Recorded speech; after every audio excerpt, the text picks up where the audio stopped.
नमस्कार, मैं हूं डॉक्टर राजीव पथरिया और आप देख रहे हैं लाइव हिंदुस्तान चर्चा। आज हम चर्चा कर रहे हैं कि हिमाचल प्रदेश के लगभग 8.5 लाख बेरोजगार इसी बात का इंतजार कर रहे हैं कि सानन कमेटी की रिपोर्ट कब आएगी और कब कर्मचारी चयन आयोग दोबारा से अपना काम शुरू करेगा, नया रूप लेके उसका पुनर्गठन होगा। क्योंकि सानन कमेटी ने अब फिर से उसको सरकार ने समय दे दिया 7 दिसंबर तक का, और दिसंबर माह में इस कर्मचारी चयन आयोग को भंग किए हुए लगभग 1 साल का, तो पूरे 1 साल हो जाएगा। और तब से तृतीय श्रेणी की भर्तियां पूरी तरह से ठप पड़ी हुई हैं और बेरोजगारों का सवाल ये बार बार है। रिजल्ट भी रुके हुए हैं, जिनको लोक सेवा आयोग को निकालने के लिए कहा है और कुछ भर्तियों के लिए भी कहा है, लेकिन वहां पे भी सुस्त तरीके से रिजल्ट निकाले जा रहे हैं। बेरोजगारों का ये बड़ा सवाल है। वहीं मुख्यमंत्री सुखविंदर सिंह सुक्खू पहले 2 माह लगभग आपदा में उनका समय चला गया उनकी सरकार का। अब वो कुछ समय वो स्वास्थ्य लाभ लेने के लिए दिल्ली में रहे। अब फिर से सवाल उठने शुरू हो गए हैं कि आखिर कब शुरू होगा और कब माना जा रहा है कि अगले साल ही ये फंक्शनल हो पाएगा, तब तक भर्तियां नहीं हो पाएंगी। दूसरी तरफ सरकार ने करीब 12,000 के करीब पद जो हैं वो भरने के लिए मंत्रिमंडल से मंजूरी दे चुकी है सरकार, और उनमें से अपने 4th क्लास और तृतीय श्रेणी के ही मैक्सिमम पद हैं और उनको भरा जाएगा। 4th श्रेणी के पद तो भरे जाएंगे, जैसे पुलिस के कांस्टेबल भी आगे, वो भी पुलिस खुद भर्ती करेगी। वन मित्र हैं, वन विभाग करेगा, एसडीएम कर रहे हैं कंसर्न उसमें। जल शक्ति में 5,000 पद हैं। तो लेकिन जो तृतीय श्रेणी के अध्यापकों के पद हैं, दूसरे क्लैरिकल पद हैं, वो कौन भरेगा?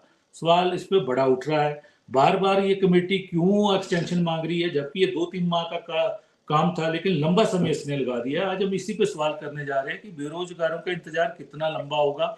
और आज हमारे साथ इस चर्चा में भाग ले रहे हैं कांग्रेस पार्टी के मुख्य प्रवक्ता प्रेम कौशल जी हमारे साथ जुड़े हैं। विवेक शर्मा जी भाजपा के प्रदेश के वरिष्ठ प्रवक्ता हैं, वो हमारे साथ जुड़े हैं। चमन राकेश आष्टा जी आम आदमी पार्टी के मुख्य प्रवक्ता हैं, वो हमारे साथ जुड़े हैं आज। तो मैं सबसे पहले विपक्ष से आज शुरू करूंगा कि विपक्ष इस चीज को कैसे देखता है, क्योंकि एक तरफ प्रियंका गांधी जी की गारंटी भी कहीं ना कहीं इस हमारे आज के मुद्दे के इर्द गिर्द घूम रही है कि लाखों बेरोजगारों को रोजगार देना है। वहीं एक विवेक जी, एक सर्वे भी आया है, जो PLFS की एक रिपोर्ट आई है, उसमें हिमाचल प्रदेश की जो शहरी बेरोजगारी है, जो औसतन भारत में पूरे हमारे देश में जो 6.6% है, वो हिमाचल प्रदेश में 14% है, जो पूरे देश में सर्वाधिक है। जबकि हमारा अर्बन एरिया बहुत कम है, लेकिन बेरोजगारी की दर वहां भी ज्यादा है। ये कहीं ना कहीं रोजगार और बेरोजगारों के साथ 8.5 लाख बेरोजगारों के साथ जुड़ा हुआ मुद्दा है। तो विपक्ष इसको किस तरीके से देखता है? जी राजीव जी, सबसे पहले तो आपको आज पत्रकारिता दिवस की बहुत बहुत शुभकामनाएं। माँ धन्यवाद। सरस्वती आपकी कृपा बनाए रखे। ये जो विषय आपने लिया है, मैं इसे 2 भागों में अलग अलग तरीके से देखता हूं। एक विषय है जो चयन आयोग भंग हुआ और उसके बाद की जो परिस्थिति उत्पन्न हुई। दूसरा विषय यह है जो कमेटी बनाई और उसका पुनर्गठन नहीं हो पाया। पहला विषय तो ले लेते हैं हम, जो चयन आयोग भंग किया वो ठीक है, एक प्रशासनिक व्यवस्था थी, वहां कुछ ऐसी घटनाएं घट रही थी जो कानून की दृष्टि से उपयुक्त नहीं थी, लेकिन सरकार ने अति उत्साहित होकर के बिना विचार किए उस पर एक एक्शन ले लिया और उसके बाद ये नहीं पता लगा कि उस एक्शन के बाद डायरेक्शन क्या जाएगी। वास्तविकता यह है कि अगर आज पुलिस के अधिकारी क्रिप्टो करेंसी में इन्वॉल्व हो रहे हैं या कोई पटवारी अगर मान लीजिए कहीं कोई पैसे लेता है, तो क्या सरकार पुलिस विभाग को भी निरस्त कर देगी या रेवेन्यू डिपार्टमेंट को भी निरस्त कर देगी? ऐसा नहीं है।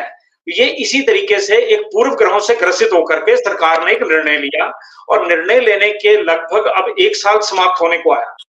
1 साल में ये केवल एक चालान भी पुटअप नहीं कर पाए कोर्ट में उस पूरी आपराधिक घटना का, जो कुछ भी वहां घट रहा था। ये सरकार की संजीदगी है।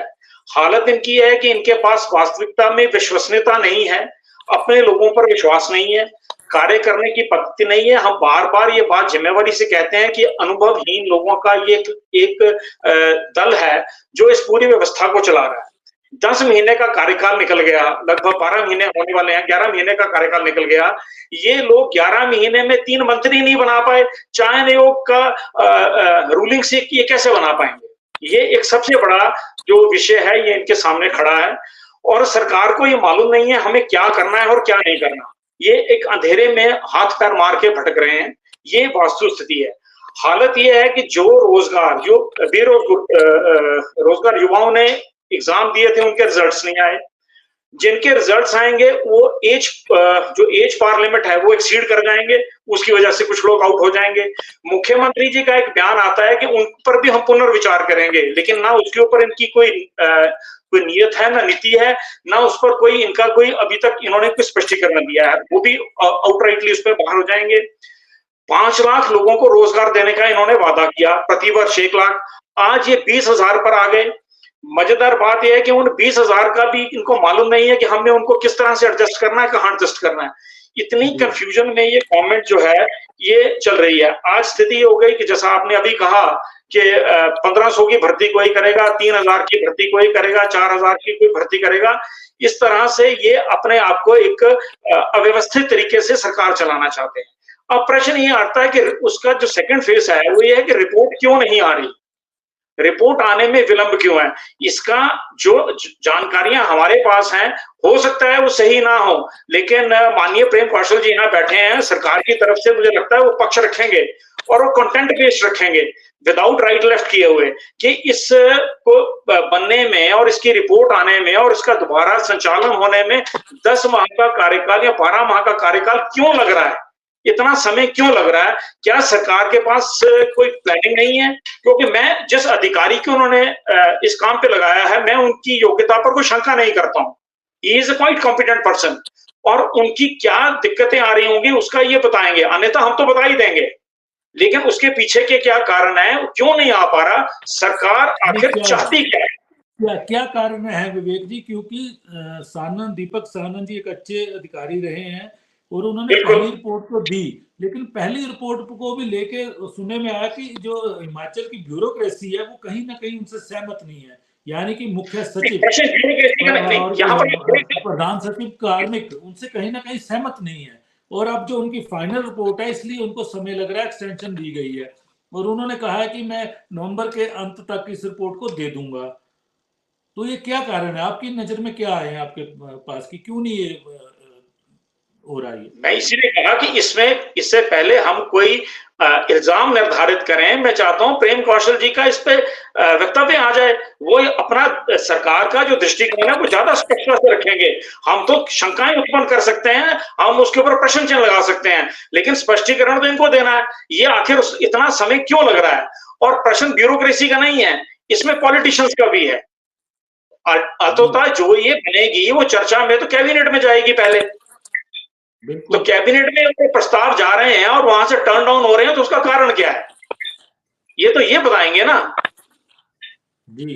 वो तो प्रेम कौशल जी मुझे लगता है ज्यादा गंभीरता से इस विषय को रख पाएंगे जी। हम तो बता ही देंगे इनको। चलिए प्रेम जी के पास चलते हैं। प्रेम जी, क्यों ये डिले हो रही है सानन कमेटी की रिपोर्ट, और क्यों इसको अभी तक कार्मिक विभाग के इर्द गिर्द ही घूम रही है? आगे एजेंडा कैबिनेट के लिए जो पहली रिपोर्ट उन्होंने दी है उसके बाद भी इस विषय पे कैबिनेट में डिस्कशन क्यों नहीं हो पा रही, और फाइनल रिपोर्ट के लिए और समय मांगा है, जबकि कंप्यूटर बेस्ड टेस्ट करना है, मेंबर कितने होंगे ये निर्धारित करना है, क्योंकि रूपरेखा तो वही होगी, एग्जामिनेशन विंग होगा, सेक्रेटरी होगा, डिप्टी सेक्रेटरी होगा, रजिस्ट्रार होंगे, क्लर्क होंगे। सिंपल जो काम 2 माह में किया जाना है उसके लिए क्यों इतना टाइम सानन कमेटी ने लगा दिया? जी कौशल जी, आपकी इस चर्चा के माध्यम से आज ये विषय सामने आया है कि इसमें कोई और समय जो है वो दीपक सानन कमेटी जो है उसने मांगा, मुझे इसकी जानकारी नहीं है। मैं स्पष्ट बात करूं, मुख्यमंत्री ने पीछे कहा था जब सानन कमेटी ने अपनी पहली रिपोर्ट सबमिट की थी, उस रिपोर्ट को देखने के बाद मुझे उनका बयान याद है, उन्होंने कहा था कि 2 महीने के अंदर अंदर जो है इसको हम फंक्शनल करेंगे। उसमें डिले हुआ है। अब इसके कारणों की जानकारी मुझे, प्रशासनिक इसमें क्या कारण है उनकी जानकारी मुझे नहीं है, उसमें मैं कुछ कहने की स्थिति में नहीं हूँ। लेकिन जो शर्मा जी ने राजनीतिक टिप्पणियां इसमें की हैं उनके विषय में मैं जरूर कुछ कहना चाहूंगा। ये सरकार को अनुभवहीन सरकार कह रहे हैं। भाई साहब, पूरे 5 साल हिमाचल प्रदेश की जनता ने आपकी सरकार की अनुभवहीनता जो है उसका दर्श झेला है, और प्रदेश एक अनुभवहीन नेतृत्व की वजह से हर लिहाज से पीछे गया है। और ये जो घटनाक्रम जिसके ऊपर हम आज चर्चा कर रहे हैं, सबऑर्डिनेट सर्विस कमीशन का जो मसला है, ये उस अनुभवहीन नेतृत्व की वजह से, उस अनुभवहीन सरकार के कारनामों की वजह से ही आज जो है ये हालात पैदा हुए हैं। भारतीय जनता पार्टी की सरकारें जब जब प्रदेश में बनती हैं, रोजगार के मसले में विपक्ष में आकर भारतीय जनता पार्टी के लोग बहुत चिंता व्यक्त करते हैं, बहुत चिंतित हो जाते हैं। लेकिन जब जब इनकी अपनी सरकारें हिमाचल प्रदेश में आई हैं, इतिहास है, ऑन रिकॉर्ड है ये चीज कि नौकरियां बेची गई, नौकरियां प्रदेश में फॉर सेल रही। उसका ज्वलंत उदाहरण जो है सबऑर्डिनेट सर्विस कमीशन में किस तरीके से पेपर लीक हुए, किस तरीके से पेपर बेचे गए। पुलिस भर्ती जो हिमाचल प्रदेश में भारतीय जनता पार्टी के शासनकाल में पुलिस में भर्तियां हुई, उसमें क्या घोटाला हुआ किसी से छुपा नहीं है। और इससे पूर्व जब इस आयोग का गठन किया गया था, उसके गठन करने के तुरंत बाद जो इसमें लोग लगाए गए थे, उनकी जो कार्यप्रणाली रही भारतीय जनता पार्टी के शासनकाल में, उस कार्यप्रणाली का खमियाजा वो आज जेलों में भुगत रहे हैं। तो भारतीय जनता पार्टी, अपोजिशन का ये अधिकार है टिप्पणी करना, लेकिन इतनी चिंता व्यक्त ना करें, ऐसा ना समझें भारतीय जनता पार्टी के लोग कि उनके जो किया धरा है उससे प्रदेश की जनता और दूसरी पार्टी के लोग, नेता जो है वो अनजान है। इसलिए टिप्पणी सोच समझ के करें। सुखविंदर सिंह सुक्खू बड़ी मजबूती के साथ, एक विजन के साथ, एक नए दृष्टिकोण के साथ सरकार का जो है वो संचालन कर रहे हैं। और आपने कहा मंत्रियों के विषय में 3 मंत्री नहीं बना सके, ये हमारा, इसमें भारतीय जनता पार्टी को क्या चिंता है कि हम मंत्री कब बनाएंगे? आप क्यों चिंतित हैं इस विषय को लेकर? ये मुख्यमंत्री का और कांग्रेस पार्टी का विशेषाधिकार है कि हमने कब 3 मंत्री और बनाने हैं, कब बोर्ड और निगमों के अध्यक्ष उपाध्यक्ष बनाने हैं। इसमें भारतीय जनता पार्टी को चिंता क्यों है, ये मेरी समझ से परे है। रही बात, मैं आपसे भी एक सवाल पूछना चाहूंगा। इस देश के अंदर सेना के अंदर भर्तियां हुई थी, उनके रिजल्ट क्यों नहीं निकाले गए? वो क्यों खत्म कर दी गई? उनकी जगह, उन भर्तियों की जगह उनको रद्द करके जो नौजवान उन नतीजों का इंतजार कर रहे थे, सेना ज्वाइन करने का इंतजार कर रहे थे, उसको रद्द करके जो है वो अग्निपथ जैसी एक ऐसी योजना लेके आप क्यों आगे, जो सेना के हक में भी नहीं है और देश और प्रदेश के जो युवा हैं उनके हक में भी नहीं है। तो ये बड़ी बड़ी बातें करने की बजाय थोड़ा आत्मचिंतन करें। हिमाचल प्रदेश के बेरोजगारों का जहां तक प्रश्न है, निश्चित तौर पर कांग्रेस पार्टी ने ये कहा है कि हम रोजगार देंगे, और जिस संख्या में कहा आप चर्चा में विषय उसमें लाते हैं वही कहा है। प्रियंका गांधी ने भी कहा है, कांग्रेस पार्टी का जो गारंटियां हैं उसमें भी वो शामिल है। हमारी गारंटियों की बात तो आप रोज कर रहे हैं भारतीय जनता पार्टी के लोग। हमारी सरकार को बने 10 या 11 महीने हुए, कुछ गारंटियां 2014 में भारतीय जनता पार्टी ने भी दी थी, जरा उनका भी हिसाब दे दें। आपने भी कहा था कि 2 करोड़ रोजगार जो हैं वो प्रति वर्ष हिंदुस्तान में केंद्रीय सरकार जो है वो बेरोजगार लोगों को देगी, तो 10 साल होने को हैं, वो 20 करोड़ रोजगार कहाँ है, वो भी थोड़ा सा उसका भी खुलासा कर दे। आपने भी कहा था कि काला धन जो है उसको हम लेके आएंगे, वो कहाँ गया काला धन जिसकी आप चर्चा करते थे, जिसको बड़े बड़े जोर से भाषण देकर जो है उस काले धन की चर्चा करते थे कि कांग्रेसियों का काला धन है, प्रियंका गांधी का काला धन है, सोनिया गांधी का काला धन है। वो काला धन क्यों नहीं आया 10 सालों में? और उस काले धन के चक्कर में, काले धन का रोना रोते रोते भारतीय जनता पार्टी के नेताओं ने और भारतीय जनता पार्टी ने नोटबंदी करके अपना पूरा जो काला धन था उसको श्वेत धन में बदल लिया। तो ये सारी चीजें जो है जवाबदेही आज आने वाले ये जो मुद्दे आप बनाने की कोशिश हिमाचल प्रदेश में कर रहे हैं। हम 5 सालों के लिए सत्ता में आए हैं, 5 वर्ष के अंदर हमको अपनी गारंटियां भी पूरी करनी है। इलेक्शन मैनिफेस्टो में जो हमने कहा है वो भी हमको पूरा करना है। ये जो सबऑर्डिनेट सर्विस कमीशन को लेके जो हालात पैदा हुए हैं, निश्चित तौर पर इसमें जो डिले हुआ है उसके लिए मुझे अफसोस है। मैं पार्टी की तरफ से उसमें खेद व्यक्त करता हूं। ये अफसोस किन कारणों से है, इसके विषय में निश्चित तौर पर मुख्यमंत्री से पार्टी के स्तर पर हम बात करेंगे और हम ये निवेदन करेंगे कि जल्दी से जल्दी ये जो सबऑर्डिनेट सर्विस कमीशन की जो व्यवस्था नई लेके आने वाली है सरकार, उसको जल्दी लाएं। और जहां तक भर्तियों का प्रश्न है वो निश्चित तौर पर पथरिया जी आपने भी जिक्र किया, हम वन मित्र रख रहे हैं, उसमें से सबऑर्डिनेट सर्विस कमीशन के माध्यम से नहीं होंगे। जल शक्ति विभाग में जो भर्तियां 5000 होनी है वो भी इसके माध्यम से नहीं होंगी। पुलिस में जो 1200 कांस्टेबल भर्ती सरकार करने जा रही है वो भी इसके माध्यम से नहीं होंगे। इंस्पेक्टर, सब इंस्पेक्टर जो महिलाएं भर्ती की जा रही हैं वो भी इसके माध्यम से नहीं होंगे। इसका मतलब ये नहीं है कि इसका गठन नहीं हुआ तो रोजगार जो है उसके ऊपर फुल स्टॉप लग गया है। जो एक विभागीय प्रक्रिया उसके ऊपर होती है, विभागों के माध्यम से जो रिक्रूटमेंट होती है उसका प्रोसेस शुरू है और हमने जो कहा है हम उसको करने के लिए वचनबद्ध हैं। सवाल ये उठ रहा है कि अभी मैं देख रहा था कि जो वन मित्र की हमारी भर्ती है उसमें रोस्टर अप्लाई नहीं किया जा रहा है, जबकि रोस्टर हमारा संविधान कहता है कि रोस्टर अप्लाई होना चाहिए कहीं ना कहीं। और एसडीएम इन कमेटियों के चेयरमैन हैं और वो इनके आवेदन उनके पास आएंगे, वो जो निर्णय देंगे वही इंटरव्यू लेंगे, वही सब कुछ करेंगे। तो रोस्टर प्रणाली यहाँ पे कहीं ना कहीं अप्लाई नहीं हो रही है, ये भी एक बड़ा सवाल उठ रहा है। तो सरकार को उस पर पुनर्विचार करना चाहिए कि क्योंकि ये कोई भी न्यायालय चला जाएगा ये भर्तियां लटक जाएंगी, सीधी सी बात है। जल शक्ति में भी यही हुआ, पिछली सरकार में भी जल शक्ति विभाग में सेम यही चीज जो आउटसोर्स पे रखे गए, नाम आउटसोर्स पे दे दिया गया, लेकिन रोस्टर कहीं भी अप्लाई नहीं। ये आपकी बात ठीक है। तमाम सरकारों ने, चाहे वो आउटसोर्स पे भर्तियां की हैं, जैसे आशा वर्कर्स आप लगाते हैं या आंगनबाड़ी वर्कर्स लगाते हैं, तो इस तरह की जो नियुक्तियां होती हैं, इस तरह की जो भर्तियां होती हैं, इनमें ये रोस्टर की व्यवस्था नहीं है। लेकिन जब ये एक संवैधानिक प्रावधान है रिजर्वेशन का, तो उसमें निश्चित तौर पर मैं समझता हूँ, ये मैं आपसे सहमत हूँ कि इस व्यवस्था को किसी भी तरह की जो भर्तियां हैं उनमें लागू किया जाना चाहिए। और जो एक संवैधानिक व्यवस्था है उसके अनुरूप ही, चाहे वो प्राइवेट सेक्टर है, चाहे वो आउटसोर्स के माध्यम से भर्तियां हैं, चाहे आपकी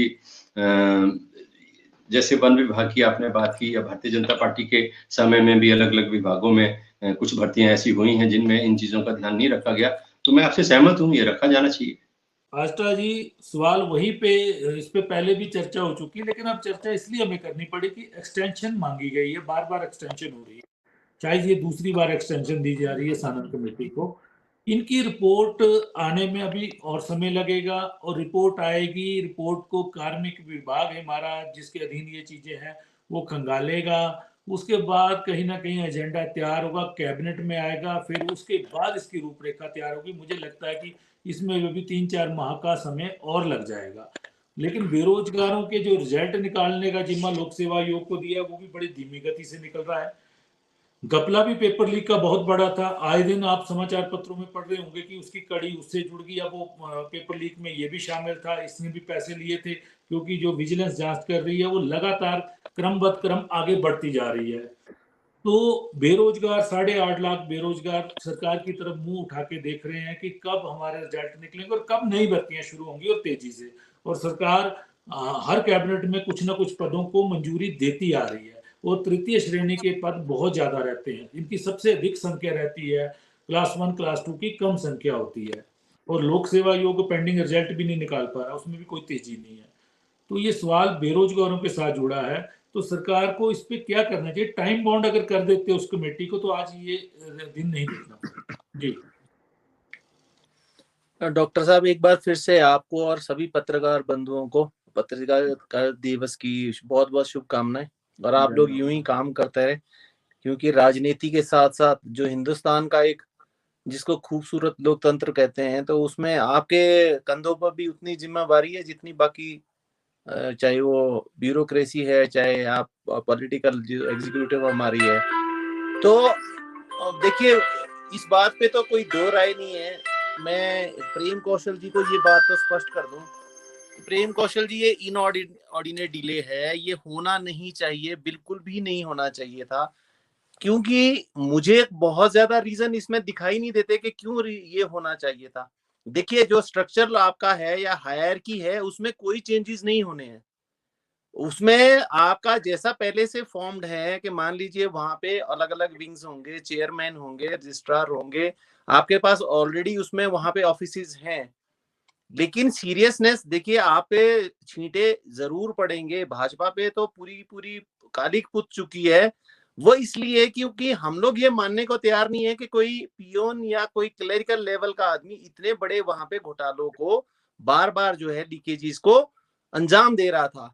अब आप कम से कम उनको कोर्ट में ले जाने से पहले, कम से कम इसमें जो बड़ी मछलियां हैं, मुझे नहीं पता किस दल की हैं, या जो नाम उछल के आ रहे हैं उन तक क्यों सरकार नहीं पहुंच पा रही है, या क्या सीरियसनेस नहीं है। और इतना ज्यादा डिले नहीं होना चाहिए था। पहला ये तो बहुत स्पष्ट बात है, क्योंकि आपके पास पूरी की पूरी सरकार में हर एक रिसोर्सेज आपके डिस्पोजेबल पर है। अब जो दूसरी बात है, इस मुद्दे को आप ऐसे समझिए कि दुनिया का जो सबसे महंगा रिसोर्स है वो ह्यूमन रिसोर्स है। आपको सरकार चलाने के लिए जितनी मैन पावर चाहिए, दूसरी साथ ही साथ आउटसोर्स कर्मचारियों का तो मुद्दा आपको भी पता है कि कितने अरसे से ये बार बार चलता आ रहा है। लेकिन हर कर्मचारी, हर बेरोजगार युवक, हर नौजवान इस देश का, प्रदेश का, वो चाहता है कि मेरी एक रेगुलर भर्ती हो मैं सरकार में। क्यों? इसका आर्थिकी तौर पे भी अगर हिमाचल जैसी स्टेट में देखें, अगर हम 14% पे अभी पहुंच गए हैं प्रेम जी, अगर ये दोबारा से मान लीजिए, मुझे तो अभी तक मार्च तक भी मुझे नहीं लगता ये फेब या मार्च से पहले भर्तियां हो पाएंगी। अगर अगले महीने ये सानन रिपोर्ट आ भी जाती है, क्योंकि उसके बाद फिर से आप जो कैबिनेट में है इस पे विषय पे चर्चा होगी। अभी तो ब्यूरोक्रेसी से बाहर नहीं छूट पा रही है ये रिपोर्ट।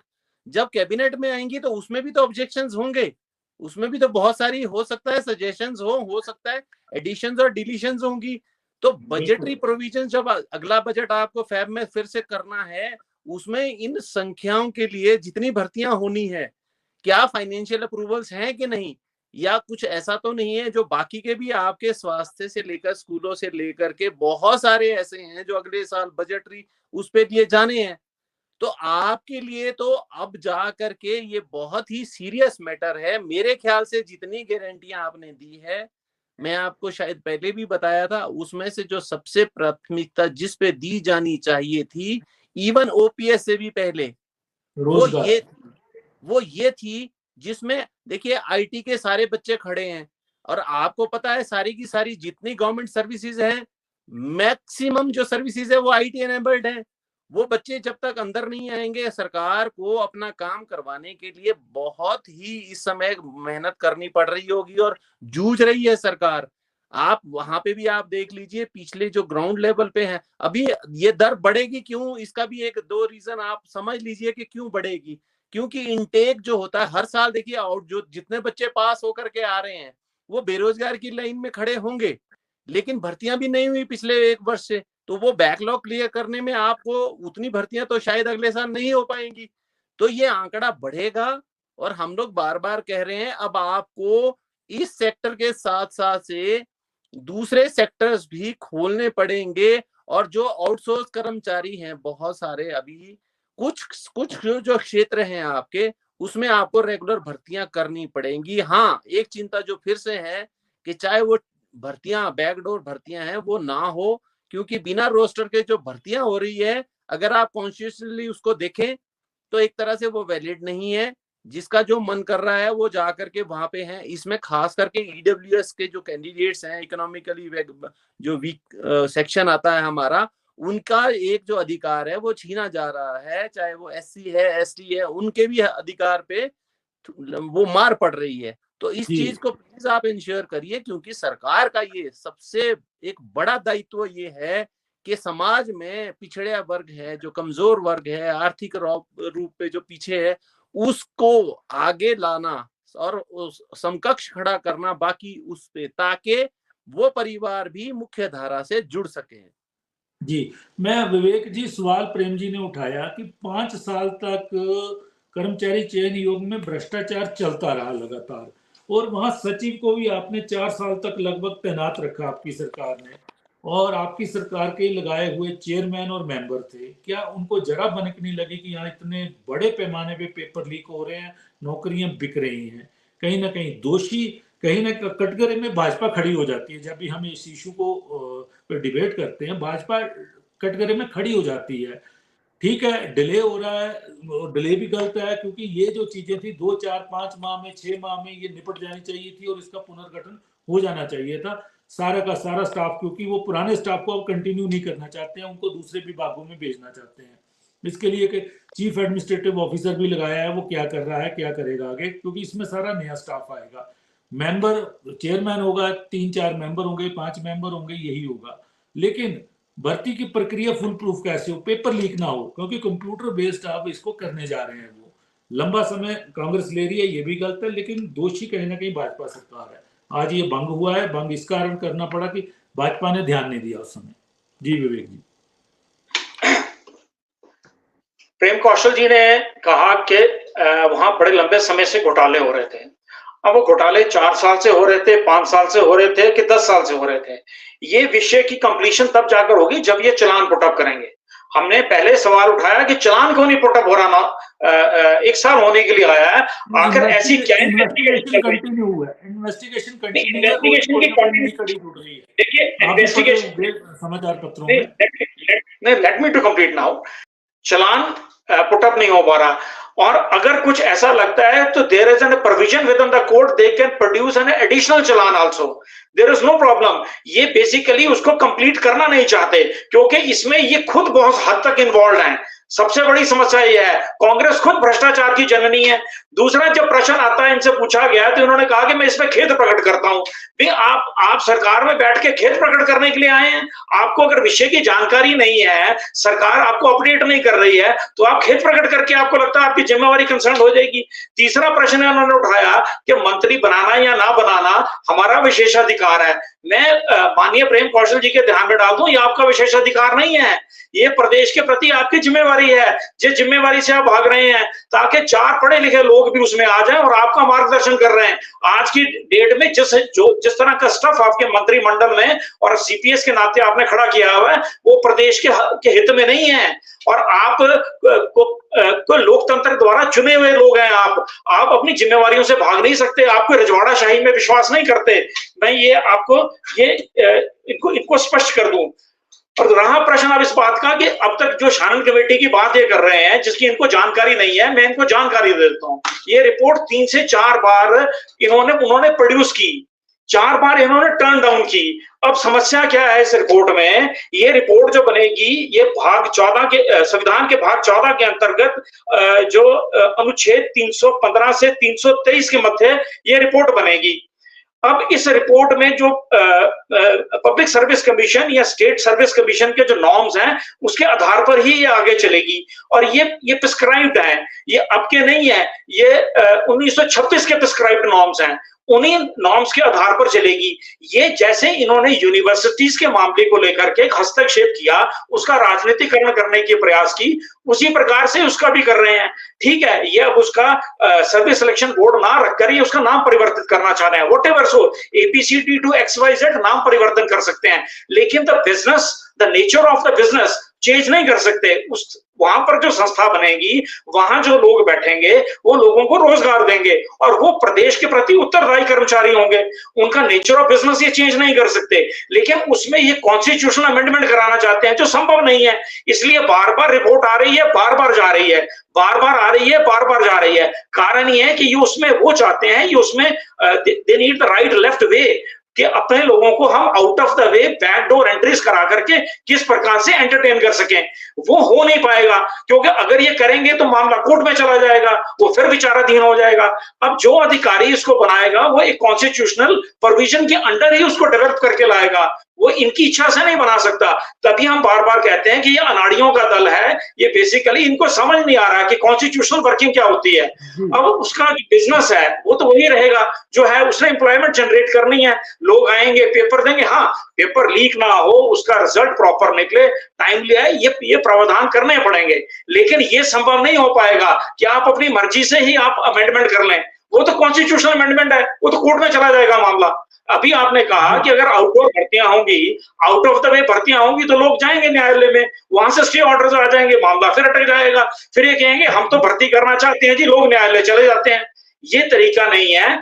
आज ये जो कॉन्स्टिट्यूशनल बनना चाहिए था, जो इसके नॉर्म्स बनने चाहिए थे, जो इसके फंक्शनिंग बननी चाहिए थी, this is not more than 20 to 25 days working days planning. 25 दिन में बन जाना चाहिए था, आज 1 साल होने को आया है, वो बन क्यों नहीं रहा? बार बार कमेटी रिपोर्ट लेके आती है, ये उसको रिजेक्ट कर देते हैं, बार बार लेके आते हैं, रिजेक्ट कर देते हैं। विवेक जी, सवाल ऐसा, आपने अनाड़ियों की बात कही, सिक्का वही है, हेड और टेल है आपकी सरकार में। ध्यान दिला रहा हूँ, सिक्का वही है, दोनों पहलू हैं। कांग्रेस का पहलू एक तरफ है, बीजेपी का पहलू एक, दोनों सरकारें, कोई ज्यादा फर्क नहीं था जो दिख रहा है आज की डेट में। और दूसरी बात, सानन कमेटी की रिपोर्टें अगर बार बार रिजेक्ट की जा रही हैं, बार बार लौटाई जा रही हैं, वो एक बार फाइनल रिपोर्ट देके किनारा करे, सीधी सी बात। अरे भाई, सानन ऐसे अधिकारी रहे हैं, उनका भाजपा के साथ ज्यादा लगाव रहा है, आपको भी पता है इस चीज का। धूमल साहब के सबसे चहेते प्रश्न अधिकारी का सरकार के साथ लगाव होना चाहिए। जब कोई भी अधिकारी का लगाव निकल जाएगा, लंबित क्यों करें इसको? लंबित नहीं, लंबित ये करवा रहे हैं, वो तो रिपोर्ट बना के ला रहे हैं, ये कहते हैं अमेंड करके लाओ। अब जो इनकी इच्छा से थोड़ी बनाएगा, यहाँ तो ये रिपोर्ट बना के दे दें और उसको बोलते ठप्पा लगा के दे दो, ये रिपोर्ट बना के दे दें। आखिरकार ऐसा क्या है उस रिपोर्ट में जिसको ये रिजेक्ट कर रहे हैं? प्रश्न ये उठता है। 10 महीने में इनसे रिपोर्ट नहीं समझ रही और उसके बाद प्रेम कौशल जी कहते हैं मैं खेद व्यक्त करता हूं। अरे आपके खेद व्यक्त करने से 8.5 लाख लोगों को रोजगार मिल जाएगा। मैं भी खेद व्यक्त करता हूं। जी चलिए, मेरी शालीनता को आप एक्सप्लॉइट करने का काम कर रहे हैं। मैंने एक शालीन तरीके से, हम भारतीय जनता पार्टी के अंदाज में बात नहीं करते हैं। हम हमारी जवाबदेही प्रदेश के लिए है, प्रदेश के नौजवानों के लिए, प्रदेश के बेरोजगारों के लिए है। हम उनके दर्द को समझते हैं, इसलिए मैंने खेद प्रकट किया है। अपनी कार्य प्रणाली के लिए खेद प्रकट नहीं किया है। ये सारा किया धरा जो है वो भारतीय जनता पार्टी की सरकार का है। ये जो स्थितियां पैदा हुई है ये आपकी वजह से हुई है। आप कॉन्स्टिट्यूशन की बात कर रहे हैं। जो पार्टी आज कॉन्स्टिट्यूशन को खत्म करना चाहती है, जो पार्टी आज कॉन्स्टिट्यूशन को बदलना चाहती है, जो पार्टी कॉन्स्टिट्यूशन को, संविधान को, नियम को, कानून को मानती नहीं है, उसके प्रवक्ता संविधान की बात कर रहे हैं। हमने दीपक शानन को मुख्यमंत्री ने इसलिए ये जिम्मेदारी दी है कि वो एक कॉम्पिटेंट अधिकारी हैं और बिल्कुल ठीक कहा पथरिया जी ने, उनके संबंध भारतीय जनता पार्टी के नेताओं के साथ भी बहुत मधुर रहे हैं, लेकिन ये राजनीतिक आधार पर उनको ये जिम्मेदारी नहीं दी गई। ये उनकी जो कॉम्पिटेंसी है, उनकी जो योग्यता है, उसको ध्यान में रखते हुए दी गई है। और ये जो सुनिए, बीच में मत बोलिए, आप बीच में मत बोलिए, मैं आपके बीच में नहीं बोल रहा हूँ। आप बीच में क्यों बोल रहे हैं? बीच में मत बोलिए आप, मैं आपके बीच में नहीं बोल रहा। ये कौन सा तरीका है आपका डिबेट करने का? आप कॉन्स्टिट्यूशन की बात कर रहे हैं, संविधान की धज्जियां उड़ाई जा रही है इस देश के अंदर, और आप बेरोजगारों की चिंता कर रहे हैं। बेरोजगारों का जितना बेड़ा गर्क भारतीय जनता पार्टी की केंद्रीय सरकार ने और प्रदेश सरकार ने अपने शासनकाल में इस देश के नौजवानों का किया है, बेरोजगारों का किया है, वो अपने आप में एक इतिहास है। भ्रष्टाचारियों का जमावड़ा और झूठे लोगों का एक समूह है भारतीय जनता पार्टी इस देश के अंदर। ये मैं आपको कहना चाहता हूं। आप जब भी कोई चर्चा में आप पार्टिसिपेट करते हैं, आप लोग एक जो सीमा, शालीनता की सीमा होती है, उस सीमा को पार करते हैं। अगर मैंने एक शालीनता प्रदर्शित करते हुए और जो नौजवान है उनके प्रति अपना जो प्यार है, उनके प्रति जो कंसर्न है, उसको व्यक्त करने के लिए मैंने अगर खेद प्रकट किया, आप उसको एक्सप्लॉइट करने का प्रयास कर रहे हैं। कार्य आपकी वजह से सब कुछ जो स्थितियां पैदा हुई है भारतीय जनता पार्टी की कार्यप्रणाली और उसकी सरकार की कार्यप्रणाली की वजह से हुई है। जी विवेक प्रेम कौशल की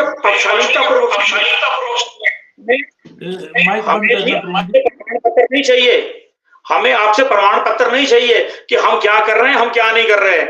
और आपकी जिम्मेवारी है सरकार के प्रति, आपकी जिम्मेवारी है जनता के प्रति, और हमारा काम है आपको सचेत करना।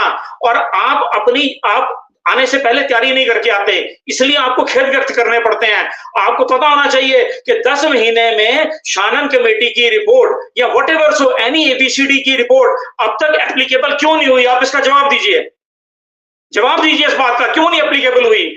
आपके 22 दिसंबर के आसपास आपने उसको भंग किया। आज 1 साल होने को आ गया, 1 महीना रह गया, 11 महीने होने को आ गए, दोबारा भर्तियां प्रारंभ क्यों नहीं हुई? 1 लाख लोगों को रोजगार देने का आपने वादा किया, कितनों को रोजगार दिया? आप उसका आंकड़ा प्रस्तुत करिए। आपके पास कोई जानकारी नहीं है, आपके पास कुछ नहीं है। आपसे प्रश्न यहां पूछा जाता है, उत्तर आप जाके दिल्ली में देते हैं। प्रश्न आपसे पूछा जाता है कि पानी हिमाचल में है कि नहीं, आप जवाब जाके उसका दिल्ली में देते हैं।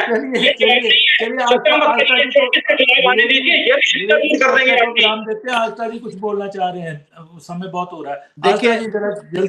देखिए ऐसी डिबेट से देखिए निष्कर्ष तो तब फायदा है, कोई सोल्यूशन तो निकले। मैं प्रेम कौशल जी से सिर्फ ये कह रहा था कि सरकार, आप एक चीज को इंश्योर जरूर कीजिए, आप सरकार में है, आपका वो है कि जो खास करके भर्तियां आप लोग निचले स्तर की कर रहे हैं वो SDM के माध्यम से ना की जाए, क्योंकि बहुत हमारा एक्सपीरियंस है या हमने ये देखा है लगभग जितनी भर्तियां हुई है उसमें ये लोग डिसीजन मेकिंग में बहुत ज्यादा स्ट्रांग नहीं है। फेवर डिसीजन जब देते हैं तो ज्यादातर मामले कोर्ट में चले जाते हैं, जिस वजह से जो बेचारे एलिजिबल कैंडिडेट्स होते हैं, डिजर्विंग होते हैं, वो भी फंस जाती है। वो बिल्कुल आपकी बात सही है। ये कहीं ना कहीं ऐसी भर्तियां हर सरकार करती है और बैकडोर भर्तियां ये मानी जाती हैं। चलिए चर्चा को विराम देते हैं। आज हम चर्चा कर रहे थे कि शानन कमेटी की रिपोर्ट कब आएगी, कर्मचारी चयन आयोग कब बहाल होगा, कब उसका पुनर्गठन होगा, बहाल तो नहीं होगा, नए सिरे से उसका गठन होगा,